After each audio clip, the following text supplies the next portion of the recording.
YouTube, let me talk to you. Today we're going to be discussing the Pittsburgh Steelers' extremely bright future with Kenny Pickett and taking an in-depth look at this team. Why I believe this team has such a bright future and some holes they need to fix in the offseason. Let's get straight into this thing. But first, once you got to hit the like button, also the subscribe button. The Pittsburgh Steelers, man, they finished the season 9-8, and they struggled to start off the season. They started the season off with Mitch Trubisky being the starting quarterback, and they were loading the box like crazy. Najee Harris and crew could not get the run game going, and Matt Canada job was on the line, and I still believe that it will be on the line going into next year. I still do not understand why they're bringing him back when a guy like Byron Leftwich is out there, and I understand Byron Leftwich had a lot of his struggles with the Tampa Bay Buccaneers team, but we'll get into more of the Matt Canada discussion later in the video. Starting Mitch Trubisky put this team behind the 8 ball a lot. Trubisky is not a good NFL quarterback. Not a good starting NFL quarterback.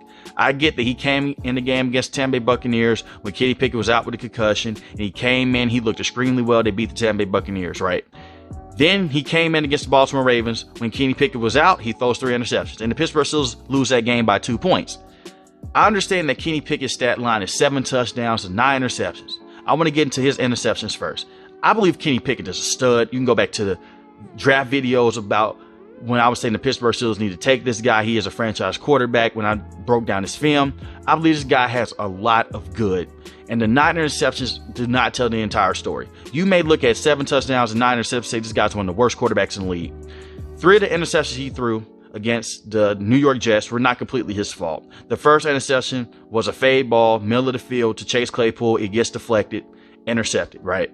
That's the first one. And they brought in Kenny Pickett in that game to give them a spark because Mitch Trubisky was so bad and the offense was so anemic. The second interception that he threw, he was fading outside the pocket, evading 2 sacks, very impressive, throws the ball to Pat Freiermuth, it bounces off of Pat Freiermuth's hands, it gets intercepted. And the last interception he threw in that game was a Hail Mary, just trying to make something happen late in the fourth quarter. We're already down, interception in the ball game, right? Then we go to the Miami Dolphins game. He throws an interception, but it wasn't his fault again. Chase Claypool slips and fall. It gets intercepted by the defensive back. So those are just a couple of interceptions that weren't completely his fault. He does have some struggles, like how he had in the Miami Dolphins game. He did have a bad interception towards just a curl route to Deontay Johnson, and safety comes out of nowhere and picks the ball off. You can say that's play calling. I believe that Kenny Pickett read it too late, and the safety just came and made a great play. Kenny Pickett played extremely well. He had 1 interception in his last 8 games, and he looked phenomenal in the last 2 weeks. Now, I do get that he went against a bad Raiders defense, and they were playing cover 2, and he just gives the ball to George Pickens. He's wide open. But the throws that he had to make coming up to that last throw were very impressive. And do not get me started with that game-winning drive against the Baltimore Ravens. He made an insane throw to Najee Harris to where only Najee Harris could receive the ball, and he just threw a dot to the back of the end zone. Little plays like that show what he can be moving forward, and I believe he will be an excellent quarterback moving forward when he gets another year in this system and gets a full year of being a starting quarterback. Like he should have been a starter to start out the season last season, but they went the Mitch Trubisky route, and Mike Tomlin, to me, was just being very selfish with that. He wanted to go a veteran route, and we know what Mitch Trubisky is. Bad NFL quarterback, just not a guy that you want to be starting day one for your team. In the run game, struggled in the first half of the season. But in the back half of the season, Najee Harris teed up. And I want to give him his props as well, because I was one of those people that was on Najee Harris a lot. I was saying his offensive line cannot run block. They got better as the season progressed, and I get it that they went after the bye week, and a lot of things went up for this team. When they beat the New Orleans Saints, this team took a complete turn. They took a complete 180, and a lot of things went good, and a lot of things went in their direction. And obviously, when TJ Watt came back, a lot of things went right as well. But before I get into the defense side of things, I want to give Najee Harris his credit. 1,034 yards, 7 touchdowns rushing. Very impressive, but behind this offensive line. But they also found another beast in Jaylen Warren. 5 rushing yards a carry. He's very electric. This is similar to what the Dallas Cowboys have with Ezekiel Elliott and Tony Pollard. Jaylen Warren comes in, gives you that pop. He's a smaller running back. He's going to go in and shift up and make some guys miss. Najee Harris is going to go there and run you over and get those tough, gritty yards. And he can also catch the football at the backfield. So Najee Harris, you have your premier running back. Regardless of what some people want to say, including myself as a season, and when we were early in the season, I had my question about Najee Harris. He single-handedly helped win them that game against the Baltimore Ravens the second time that they faced each other. So I have to give Najee Harris his credit. He literally picked Kenny Pickett up on a quarterback sneak and drug him over for a third. It was 4th and inches, and he picks Kenny Pickett up and he just drives him over the line of scrimmage. He's like, hey, you're going to get this first down. And he made the game-winning catch as well. So Najee Harris is a beast of this team, and so is Jalen Warren. So they have their 1-2 punch right there. They need to fix the offensive line. You got to get some brand new tackles in there. Big Chucks is not a good starting tackle, and Dan Moore Jr. is not a good starting tackle as well. I hope that they can get a guy like Broderick Jones in the NFL draft, or get someone like that can come in and be an opposing tackle and make things work out and give Kenny Pickett more time. And Kenny Pickett showed that he's able to go outside the pocket and make some playmaking plays. Like I said, last 8 games, 1 interception, clean up the turnovers. I understand he didn't take all the big shots down the field, but he was being very tame, and half of that is because of the offensive play calls. It's a lot of play calls that are vertical down the line of scrimmage. And there's a lot of play calls that I don't agree with from Matt Canada, and it's the reason why I'm very worried about this team moving forward offensively with him coming back as offensive coordinator. The vertical routes down the field are only sideline vertical routes with guys like George Pickens and Deontay Johnson. And they're very good wide receivers, but you have to get very creative. You have to be very creative in how you want to scheme and get guys open. And it should be a scheme to get guys like Pat Freiermuth open as well, instead of them just going out there and running slants, curls, and just running fade routes. We need to see more posts, and we need to see more crossing patterns from Matt Canada. Hopefully he can do that, but I'm not 100% sold on Matt Canada. I would have loved to see them move away from him and try to go get another offensive coordinator. But when I look at this Pittsburgh Steelers wide receiver room, they're very good. Deontay Johnson did not score a receiving touchdown, which is very shocking. 882 yards. He was a good wide receiver. He does dance around too much at times, so where you get some negative field play, but that just comes with the type of wide receiver that he is. He's good in open field still. He has cut down on the drops. He's gotten better. George Pickens is the guy. That's your number 1 wide receiver moving forward. He should be the premier playmaker for this team. He should be the guy that gets all those targets like how Antonio Brown used to for this team. 801 yards and 4 touchdowns receiving. Has a great rapport with Kenny Pickett. And we also rolled Pat Freiermuth into things. 732 yards and 2 touchdowns. He's a very good receiving tight end as well. And do not forget, Calvin Austin missed all of last season. He's also a guy that is very speedy and can be a very good deep threat for you moving forward. So do not sleep on him. He is a guy that I would be on the lookout for next season to have a breakout season with the Pittsburgh Steelers, right? So the offense was slow, but as the season progressed, it got better, right? The defense was very up and down this entire year. They were ninth in total run defense, 18th in total passing defense. The defense without TJ Watt struggled, and it just looked bland. It looked ordinary. It looked average. But when TJ came back, they were over the top. They're very aggressive. We know what they was doing. They had Mika Fitzpatrick, all those guys, right? I want to give Alex Highsmith some love. 14.5 sacks, 5 forced fumbles. That boy's a star. I don't care what no one says. I understand that it's Micah Parsons out there, Nick Bosa, Matthew Judon. All those guys are studs as well. But this guy, Alex Highsmith, is a monster. He was getting double to triple team when TJ Watt was out, and he was still getting to the quarterback.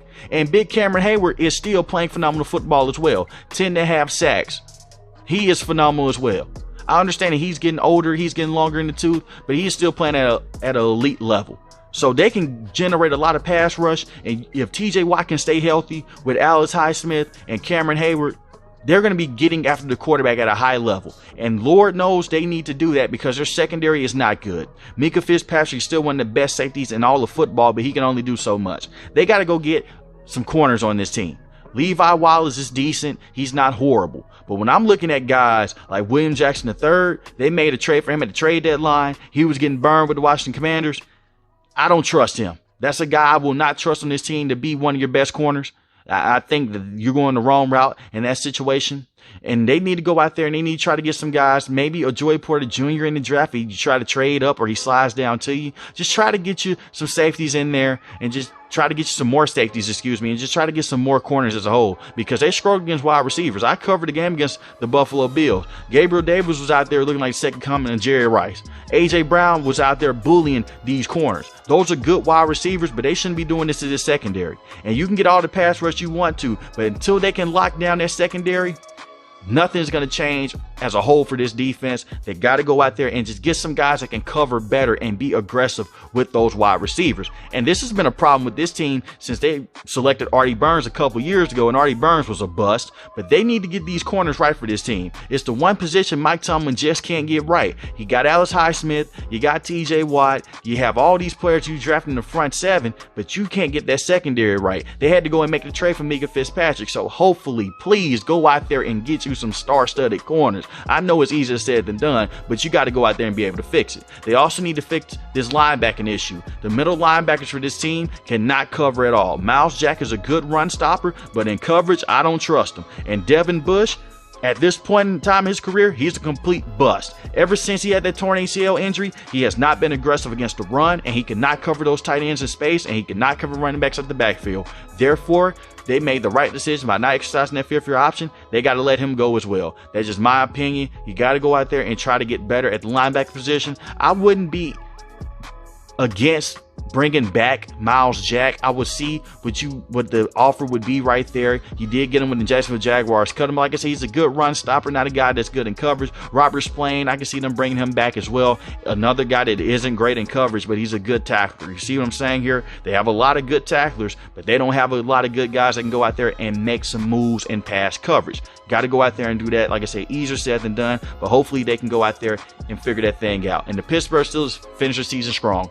They won 7 of their last 9 games. And like I said, these guys played phenomenal football down the stretch. And they would have made the playoffs if the Dolphins would have lost and the Patriots would have lost. If some things would have went their way. You know, there was self-inflicted wounds early in the season. If they would have just took care of business, they would have made the playoffs. Mike Tomlin completely turned his team around. I want to apologize to him. He is still one of the elite coaches. I still do figure at points in times, are they stuck with Mike Tomlin? Are they in this holding pattern to where they never have a losing season? But that's not the Pittsburgh Steelers standard. The standard is going and making deep runs in the playoffs and trying to make the Super Bowl. That is the ultimate goal for the Pittsburgh Steelers, not just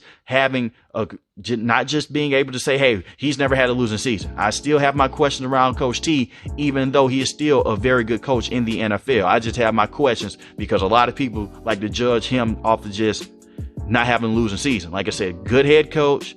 I'm just wondering, has his time aged like how Andy Reid time aged with the Philadelphia Eagles? We'll see. But he would more than likely retire as a Pittsburgh Steelers head coach because we know the Steelers do not move off of head coaches. One last thing I want to say before I let you guys go. They did beat a lot of teams on their way out before they did lose out on missing on the playoffs. They beat a lot of teams that are below 500. They beat the New Orleans Saints. They beat the Indianapolis Colts. They beat the Atlanta Falcons. They beat the Carolina Panthers. They beat the Las Vegas Raiders. They beat the Baltimore Ravens. And they beat the Cleveland Browns. They beat a lot of subpar teams on their way out. I do not think this team can compete with teams like the Philadelphia Eagles, the Buffalo Bills, and Kansas City Chiefs just yet. But if they can make a few free agency moves and they can go out there and get some guys that can help out Kenny Pickett, the tackle position, if they can go out there and get some guys like that and Kenny Pickett continue to grow, hopefully this team can go back to what they used to be a couple years ago. We may not see them at the same level how they were when they had Antonio Brown, Big Ben, and Le'Veon Bell and Martavis Bryant. They may not be explosive, but they may be one of those tough, gritty teams that runs the football, works off of play action. The pass rush can go out there and get you with Alice Highsmith, TJ Watt, and Cameron Hayward. So if they can get back to that level of that old school type of tenacity of what they used to do in the 90s, I'm not saying that they have players like how they had in the 90s, but if they can go back out there and do some things like that, and they just go out there and just constantly put pressure on the quarterback and the secondary just get a little bit better, I think the Pittsburgh Steelers could be a playoff caliber team because you look at their division. The Cincinnati Bengals are going to have some decision to make moving forward. You're going to have to pay Joe Burrow, Jamar Chase, T. Higgins. You can't keep everybody. Joe Mixon, so some of those guys are going to leave. And the Pittsburgh Steelers gave the Cincinnati Bengals a tough fight. They beat them week 1, and they scored 30 on them the second game they faced each other. So the Pittsburgh Steelers can give them a fight and give them a run for their money. The Baltimore Ravens, the games are always close. They could have swept the Baltimore Ravens if Kenny Pickett didn't get hurt in that first game. I honestly believe that. They lost the game by 2. Trubisky threw the 3 interceptions. It's a toss-up right there. And they won the second game. Kenny Pickett played phenomenal second game. Had the game-winning drive. And the Cleveland Browns, they have Deshaun Watson. He was a bit rusty. We'll see how they move and navigate moving forward. But the Pittsburgh Steelers right now, they have the upper hand on the Cleveland Browns. So let me know in the comment section below. How do you feel about the Pittsburgh Steelers? How do you feel about them just beating those subpar teams on their way out? Do you think they're legit moving forward? Do you think this team is just going to be bland? How do you feel about Kenny Pickett moving forward? I know that Kenny Pickett has a lot of doubters out there, but believe me, I think he will continue to get better, and if he doesn't, I'll be the first person to say that I'm wrong. So let me know in the comment section how you feel about this team, how you feel about Coach T, how you feel about the Pittsburgh Steelers moving forward.